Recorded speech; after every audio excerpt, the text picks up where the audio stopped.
Here I am, 10 years into what I believed was an unshakable marriage, and suddenly, everything's falling apart. Isn't it ironic? You think you've got it all figured out, only to realize you've been wearing blinders the entire time. Lily and I were that couple everyone looked up to, the ones everyone envied. We traveled together, ran marathons, and shared hobbies like hiking and cooking. It was ideal, or at least it seemed that way. But then life threw us a curveball. I got swallowed up by work, long hours, and mounting responsibilities. You know how it goes. It felt like I wasn't neglecting our marriage. Yet in her eyes, I clearly wasn't doing enough. She started changing, becoming snappy, as if everything I did irritated her.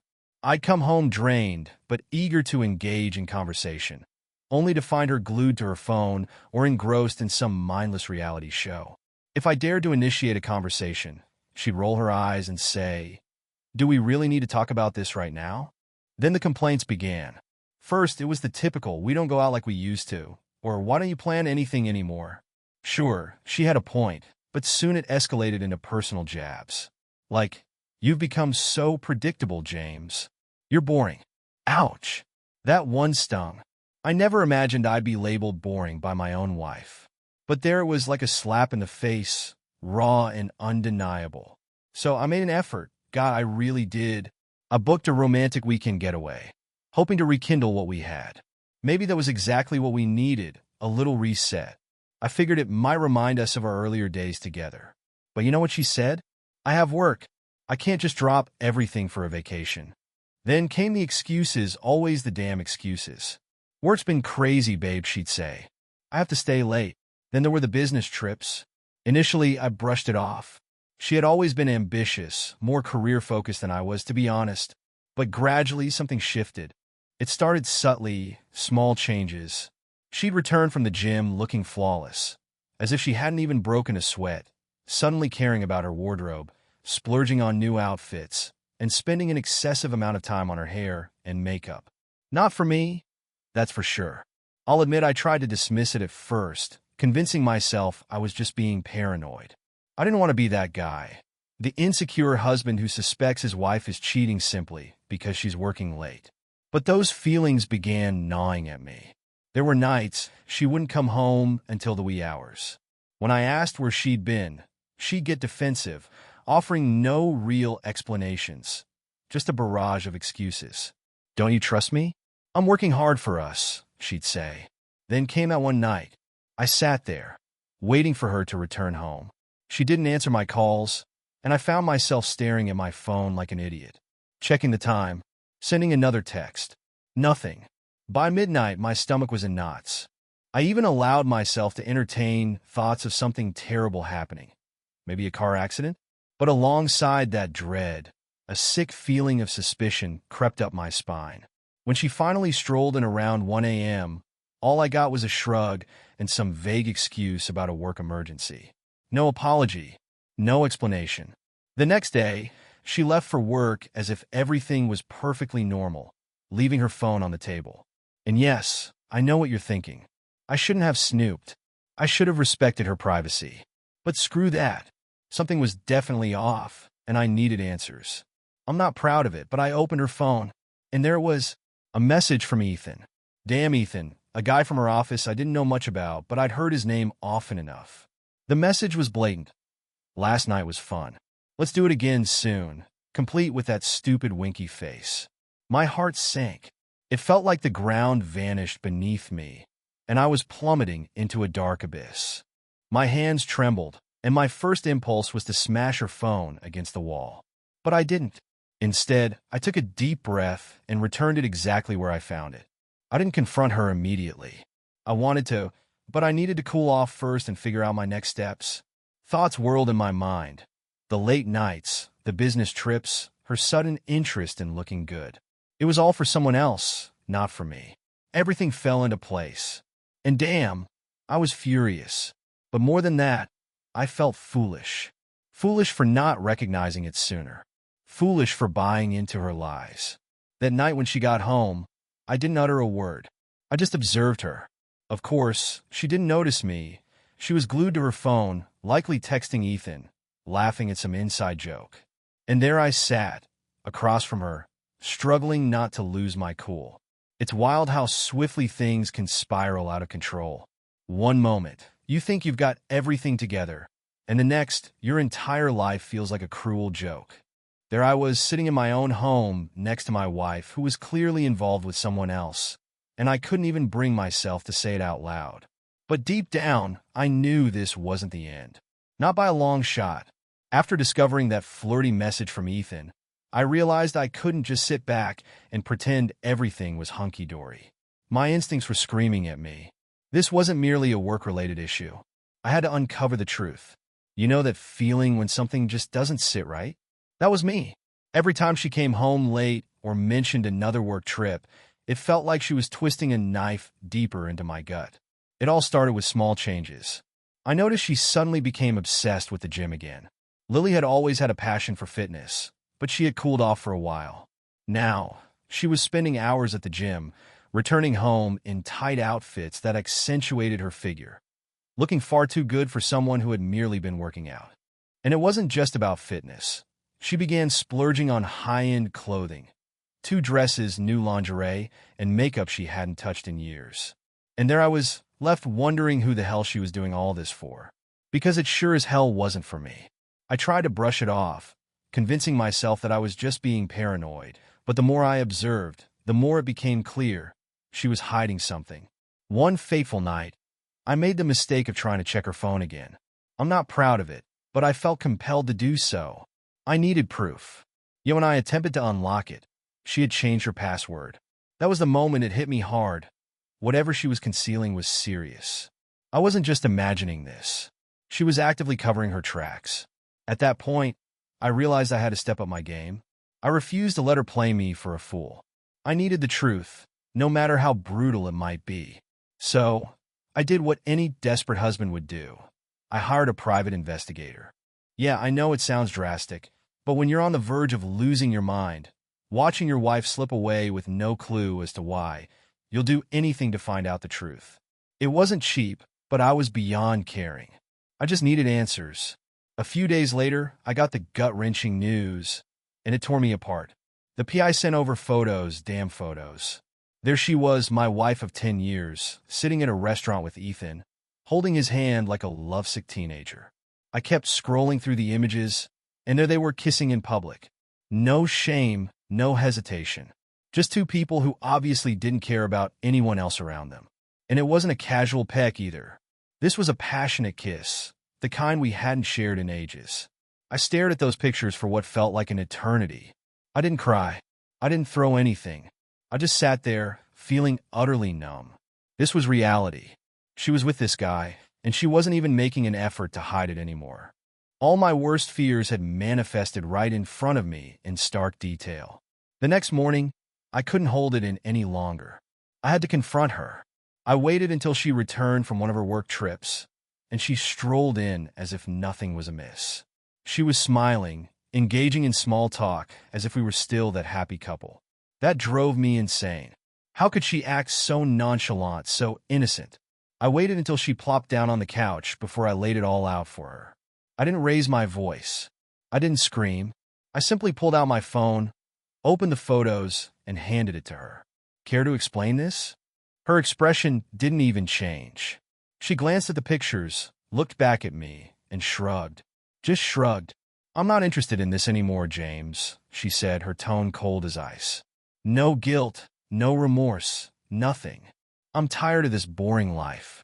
You're not the man I married. My jaw nearly dropped. What on earth are you talking about? She let out a heavy sigh, as if annoyed she had to justify herself. When we got married, you were wild and fun. We traveled, we partied, we experienced life. But now, you're just this predictable guy who comes home from work and follows the same boring routine every day. There's no excitement, no passion. I can't live like this. I felt my anger rising, but I tried to stay composed. So, that's your justification? You cheat on me because you're bored. She didn't even blink. I didn't cheat, James. I'm done with this marriage. I've already filed for divorce. That's when my world truly shattered. Divorce? She was already a step ahead of me. I was sitting there trying to figure out how to salvage our relationship, while she was ready to throw it all away like it was worthless. "You filed for divorce?" I whispered, my voice barely audible. "I told you I'm finished. I want to live fully, and I can't do that with you anymore. You're stuck in this monotonous existence, and I refuse to waste any more time trying to fix it." I sat there, stunned into silence. She was done, just like that. 10 years of marriage reduced to ashes. The life we built together, the memories, both good and bad, meant nothing to her anymore. She was ready to walk away, and she didn't even have the decency to feel remorse about it. That was the moment something inside me snapped. The pain, the betrayal, it was too much to bear. I wasn't about to let her stroll out of my life without facing the consequences. Not after everything we had endured together. Not after what she had done. "You think you can just walk away like that?" I asked, my voice icy. She crossed her arms and stared at me, completely unfazed. "I'm not asking for your permission, James. This is happening whether you like it or not." I clenched my fists, fighting to keep my temper in check. "We'll see about that." She smirked, as if she'd already won the battle. "You don't have a choice." But she was mistaken. I did have a choice, and I was determined to make her regret every single second of her betrayal. I never imagined I'd be that guy. The one sitting in his living room, blindsided, grappling with how the woman I loved and trusted for a decade could so easily throw it all away. When Lily told me she was done with the marriage, something in me shattered. I felt hollow, as if someone had taken a sledgehammer to my chest. But beneath the shock and agony, there was something darker brewing, growing anger. No, it was pure rage. 10 damn years we spent building a life together, making plans, sharing both the highs and lows. And for what? So she could sleep with some jerk at work because I no longer fit her fantasy? Because I wasn't exciting enough? Every single memory we shared suddenly felt like a cruel joke. Every vacation, every late-night conversation about our future, it was all meaningless. She was ready to move on without me, and she didn't even bother to pretend she cared. I was just another item in her life she'd grown bored with. But I wasn't going to let her get away with it that easily. After our confrontation, I spent days and days replaying everything over and over in my head. How did I end up here? Could I have seen the signs sooner? Was there something I could have done differently? But no matter how much I tried to piece it together, it always came back to one undeniable truth.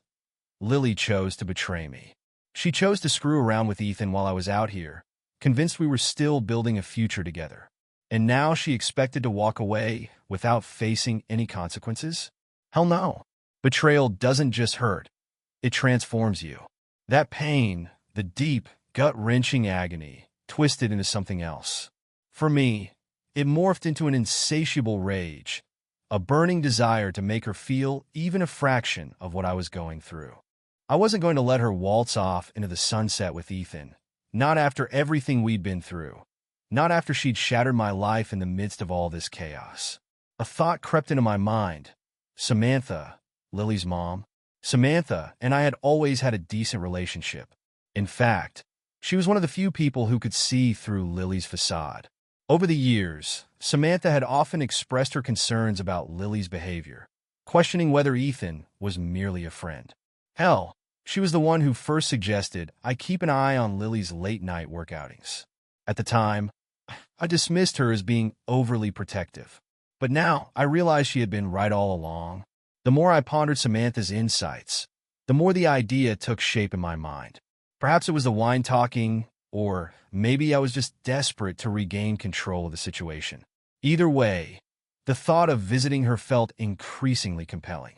I could tell her about the divorce, but that wasn't really my main motive. Deep down, I knew I was after something more, something darker. I called Samantha and asked if I could stop by to talk. She was understandably concerned. After all, she always preferred me over Lily, if we're being honest. When I arrived, she welcomed me in with that familiar warm smile. Her home felt like a sanctuary from a better time. We sat down, and I began to share everything, the affair, the photos, the confrontation. I laid it all out. She listened intently, shaking her head in disgust at her daughter's behavior. I always suspected something was off with Ethan, she said. I just didn't want to believe Lily could be so reckless. I nodded, sipping my wine, feeling bitterness rise in my throat. It's more than reckless, Samantha. She's thrown everything away. She filed for divorce. I didn't even see it coming. Samantha reached across the table, squeezing my hand, her eyes filled with sympathy. I'm so sorry, James. You deserve so much better than this. That's when it started, the little spark between us. One I had noticed before, but never acted upon. Samantha had always been attractive, and after losing her husband, she had become this lonely, vulnerable woman. Well, I was just desperate enough to see an opportunity in that vulnerability. We talked for hours, finishing bottle after bottle of wine, our conversation growing more personal with each passing minute. I shared things I had never told anyone, the feelings of foolishness, the anger, the overwhelming sense of being lost. Samantha listened, nodding, offering comfort that I hadn't realized I craved. Then she began to open up too, sharing her own story, how lonely she had felt since her husband's passing, and how sometimes she wished she had made different choices. Somewhere along the way, the conversation shifted. Samantha's hand lingered on mine a moment longer, her laugh softer, and her gaze more intense. She was flirting with me, and at that instant, it felt like revenge was within my grasp. I wasn't thinking clearly, and honestly, I didn't care. All I could see was an opportunity to hurt Lily, to strike where it would truly wound her. Before I knew it, Samantha was leaning in, her lips brushing against mine. I didn't stop her. In fact, I pulled her closer. The whole situation felt surreal, like I was watching it unfold from outside my own body. But I wasn't going to stop there. No, I wanted Lily to feel this too. I wanted her to see what I was doing. To be honest, I thought I would feel something, maybe guilt or regret, when I woke up the next day after being with Samantha. But I didn't feel anything at all. I guess when you've been shattered like I had, there's nothing left but this cold emptiness. What happened between Samantha and me wasn't about sex or attraction. It was about power. It was about reclaiming control over my life after Lily had ripped it apart. I had the video saved in multiple places. I wasn't going to lose my leverage. That video was precisely what I needed to ensure Lily experienced even a fraction of the pain I felt. When you're betrayed like this, your mind goes to places you never thought it would. It stops being about right or wrong. It becomes about making them pay. The following day, I sat waiting for Lily to come home, the plan already in motion. When she finally walked in, I skipped the small talk and got straight to the point. "We need to talk," I said, my voice steady, almost unnaturally calm for the storm brewing inside me. She raised an eyebrow, clearly thinking this would turn into another argument about the divorce or her affair. But she had no idea what was about to hit her. I pulled out my phone and played the video. The look on her face as she watched it, absolutely priceless. Her eyes widened, and her mouth opened in shock, but no words escaped her lips. She was frozen in disbelief. "Do you see this?" I asked, maintaining my calm demeanor, my finger hovering over the play button. "This is your mother and me together." Her complexion drained of color, and she snapped out of her stupor long enough to snatch the phone from my grasp. But it didn't matter. I had that video saved everywhere. She could destroy that phone, but it wouldn't change a thing. "You're a sick bastard," she spat, her voice trembling with a mix of anger and fear. "How could you do this? How could you?" I cut her off. "I'm not the one who started this, Lily. You did. You threw our marriage away without a second thought. You didn't care about me or what we built together. So don't act like you're the victim here." She was shaking, her fists clenched in rage. "This is disgusting. You're disgusting. How could you do this with my mother?" I stood my ground, refusing to let her twist the narrative. "Let's be clear, Lily. This isn't about your mother. This is about you and the fact that I'm done playing nice. I have this video saved on multiple devices, and if you don't agree to give up your share of the house, I'm going to ensure it goes viral. Everyone will see it. Your friends, your coworkers, your family, and yes, your mother. Just think about how that will play out. Think about what people will say." She stood there, staring at me, her eyes ablaze with hatred. But beneath that rage, I saw it, the fear. She was trapped, and she knew it. She understood I wasn't bluffing. You wouldn't, she whispered, her voice barely audible. It wasn't a question. It was more like she was trying to convince herself I wasn't capable of such a twisted act. I will, I replied, not a flicker of doubt in my voice. And you know I will. She shook her head, tears filling her eyes, but I didn't care. This was the same woman who had ripped my heart out and stomped on it without hesitation. Please, James, she begged, her voice cracking. Don't do this. You don't have to go this route. I leaned back in my chair, crossing my arms. You should have thought about that before you slept with Ethan. You should have considered that before you decided you were too good for our marriage. Now, this is your reality. Sign over the house, and I keep the video to myself. Don't, she pleaded, tears streaming down her face. For a brief moment, I almost felt something, pity perhaps, but it vanished just as quickly as it had come. She deserved this. Every bit of it. What's it going to be? I asked, my voice slicing through her sobs. She hesitated. I could see her pacing the room, rubbing her temples, muttering to herself. I could tell she was desperately searching for a way out, but there wasn't one. She was cornered, and she knew it. After what felt like an eternity, she finally stopped, looked at me, and said, Fine, I'll sign. Just don't release the video. I nodded. Good choice. The next day, we met with the lawyers. She signed the papers, relinquishing her claim to the house. I felt no remorse, not even a flicker of guilt. In fact, a part of me felt triumphant, like I had won something in this messed-up game we were playing. She had betrayed me, and I ensured she paid for it. As she walked out of the lawyer's office, shoulders slumped, looking like a shell of the woman I once knew, I thought for a fleeting moment about what could have been. How our lives might have unfolded if she hadn't cheated, if she hadn't destroyed everything. But then, I reminded myself of what she had done, and all those what-ifs faded away. I had the house. I had my revenge.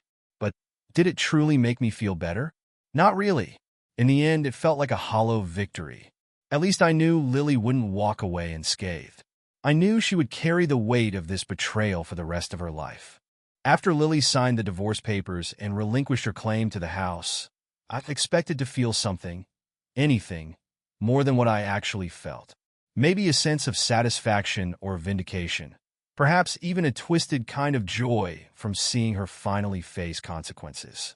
But all I experienced was a heavy emptiness, like I had been lugging around a massive burden for ages.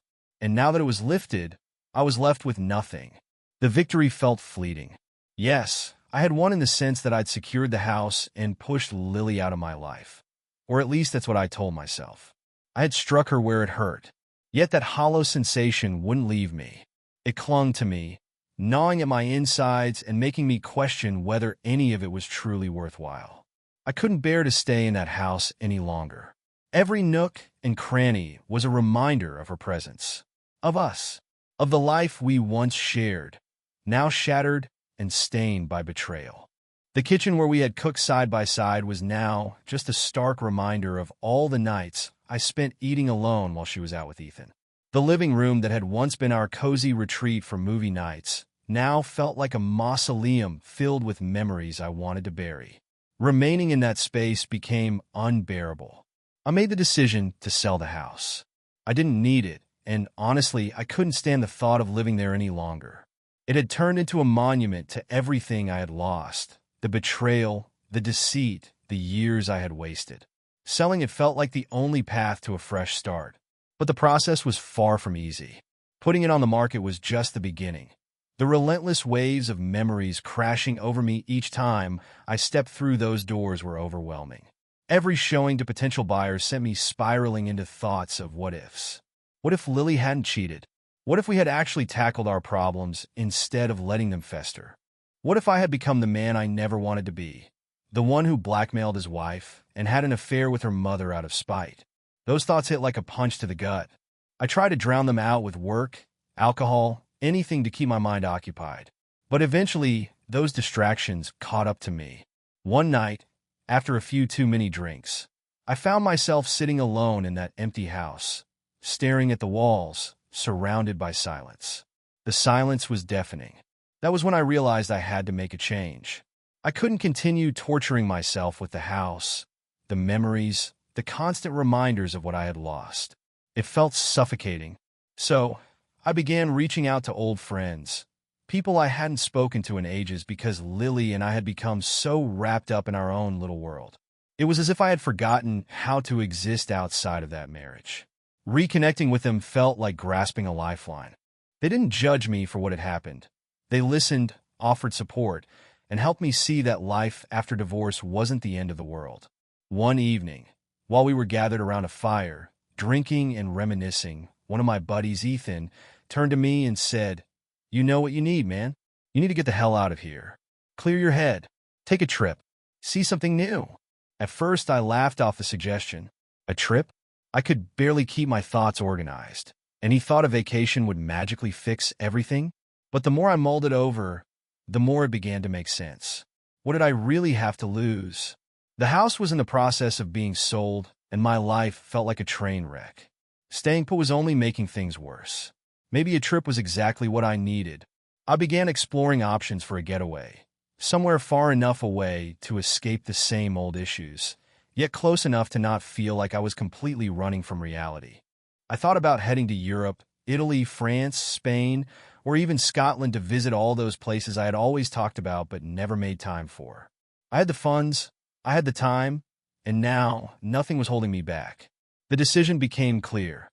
I would pack my bags, leave the past behind, and try to rediscover who I was outside the ruins Lily had left behind. This wasn't merely about fleeing. It was about breaking free from the house, from the memories, and from the person I had become during this whole ordeal. As I began planning my trip, an unexpected sense of hope emerged. Maybe, just maybe, there was a chance for something better waiting for me on the other side of all this. With the house sold, I could finally cut the last ties to that chapter of my life. It was time to go, time to uncover who I was again. Selling the house felt liberating, like finally shedding a heavy weight. Once the paperwork was complete, I could finally breathe again. The home that had once represented everything I thought I had was now just a painful reminder of betrayal. Letting it go wasn't easy, but I knew it was necessary. It was the first step in moving on from the chaos Lily had created. As soon as the money hit my account, I didn't hesitate. I booked a flight to Europe and got out of there. Arriving in Italy felt like stepping into a vibrant new world. The colors, the sounds, the people. It was exhilarating. Everything around me was alive, vibrant, and starkly different from the suffocating familiarity of home. I didn't have a detailed plan, just a loose idea of the places I wanted to explore: Rome, Florence, Venice. I figured I'd start with the popular tourist attractions and let spontaneity guide my journey. For the first time in what felt like forever, I was unburdened by the weight of my past. I strolled through ancient streets, marveled at breathtaking art, and sat in quaint cafes, watching life unfold around me without a care in the world. There was something liberating about being anonymous, about not worrying about running into anyone who knew the old me. Here, I wasn't James, the man whose wife had betrayed him. I was just another traveler, blending into the crowd. And I relished that. As days turned into weeks, I began to experience something I hadn't felt in ages: peace. The anger, the bitterness, the sting of betrayal. They were still there, but they didn't consume me anymore. It was as if the farther I distanced myself from that house, and from Lily, the lighter I felt. I started to remember who I had been before everything crumbled. Not the bitter, vengeful man I had become, but the one who loved life and embraced adventure. And that's when I met her. In Florence, I stumbled upon a small, tucked-away art gallery that only locals seemed to know about. I wandered through, not paying much attention, when I caught sight of her, Chloe. She sat in a corner, engrossed in her canvas, completely absorbed in her art. Her dark hair was carelessly pulled up, and her hands were smudged with paint. She exuded a sense of freedom, like she floated through life, unfettered by the burdens most people carried. I couldn't explain it, but something about her drew me in. Perhaps it was the stark contrast she represented to everything I had just experienced. Where Lily was cold, calculating, and distant, Chloe was warm, spontaneous, and full of life. I found myself gravitating toward her, and before I knew it, We were deep in conversation. She was an artist, born and raised in the heart of Florence. Living in a tiny apartment above the gallery, she spent her days painting, sculpting, and creating. It was as if she viewed the world through a different lens, finding beauty in the most mundane details. We talked for hours, and by the end of our time together, I knew I wanted to see her again. Over the following weeks, Chloe and I became inseparable. We explored the city together, visited galleries, and spent lazy afternoons by the river, discussing everything and nothing. She had a refreshing outlook on life, one that contrasted sharply with my cynical perspective. She didn't dwell on the past. She didn't care about my baggage. She was just present, and for the first time, I realized that maybe I could be too. Chloe helped me reconnect with parts of myself that I thought were lost forever. The part that still believed in happiness and love, the idea that life didn't have to be filled with anger and resentment. One evening, we found ourselves sitting on the rooftop of her apartment, watching the sunset. She had her sketchbook out, doodling while I basked in a sense of tranquility that had eluded me for so long. I wasn't thinking about Lily, the house, or revenge. I was simply enjoying the moment with this incredible woman beside me. And in that moment, I recognized something profound. I wasn't angry anymore. I wasn't bitter. The whole revenge fantasy I had clung to had provided only a fleeting sense of satisfaction, but it hadn't healed me. Being with Chloe, being away from everything that had happened, was what truly began to mend my wounds. I turned to her and said, I never thought I'd be able to let it all go. The anger, the bitterness. I thought it was part of who I am now. Her beautiful, carefree smile lit up her face as she replied, "Life is too short to hold on to pain, James. You have to let it go, or it will consume you." And she was right. I had spent so long wrapped up in my own anger, letting Lily's betrayal define me. But now, here I was halfway across the world, with a woman who made me feel alive again. For the first time, I realized that my happiness didn't hinge on revenge. It didn't depend on making Lily pay for her actions. My happiness was my responsibility, my ability to start anew, to move forward, and to release all the negativity that had weighed me down. By the time my trip was nearing its end, I had transformed into someone new. The man who had set out to escape his past was not the same one who would return. I wasn't angry anymore. I wasn't bitter. I was free. Free from Lily, free from the past, and free from the version of myself I no longer recognized. And I had Chloe to thank for that. She had shown me that life was still brimming with possibilities, that I could find happiness even after everything that had unfolded. She didn't just help me rediscover parts of life I had forgotten. She helped me rediscover myself.